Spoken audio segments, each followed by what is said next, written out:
Une délégation de l'Assemblée parlementaire de la francophonie de nouveau intramuros en vue de prendre le pôle de la transition gabonaise avec le chef de l'État, Brice Clotaire Oligui Nguema. Les représentants du peuple francophone se sont, en dehors d'autres questions d'importance évoquées, réjouis de la levée des sanctions de la CEAC, fruit du dynamisme diplomatique de Libreville, associé au bon déroulement du processus de mutation, disons, au bon déroulement de la transition au Gabon tout court. Nous, parlementaires de la francophonie, pour discuter un petit peu de la transition telle qu'elle se présente, et surtout, nous avons été très ravis que la CEAC ait levé toutes les réserves et confirmé le siège à Libreville, ce qui, au plan international, est quelque chose de très important, parce que symboliquement, l'image que ça donne, c'est qu'à nouveau, la transition, ça y est partie et est reconnue dans le monde entier, en Afrique en particulier, pour les efforts qu'ils font. Ensuite, il nous a expliqué également comment il abordait le dialogue national.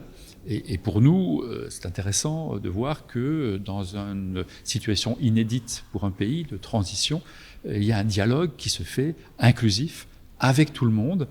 Et quand vous représentez les populations, les peuples de tous les pays de la francophonie, vous êtes très sensible au fait que tous les citoyens sont concernés par l'avenir du pays. Les hôtes du jour invités à prendre une part active au dialogue national du 2 avril prochain à travers l'Assemblée parlementaire de la francophonie se sont dit ravis.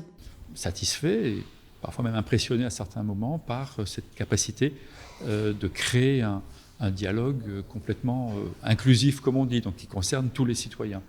Dans la plupart des pays, vous avez souvent le chef de l'État, le gouvernement qui décide, et après les citoyens doivent faire avec. Là, on est dans une phase, à mon avis, très très intéressante, très féconde de l'histoire du Gabon, où chaque citoyen peut donner son avis et va donner son avis sur l'avenir du pays.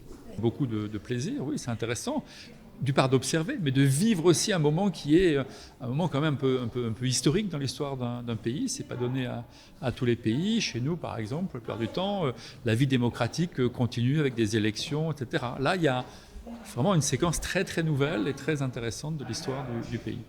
Depuis le 30 août dernier, le Gabon est engagé dans une transition dont le fil conducteur, la charte irrelative, décline le chronogramme conformément aux engagements des plus hautes autorités, cela à la satisfaction quasi générale de tous les observateurs de la scène politique nationale.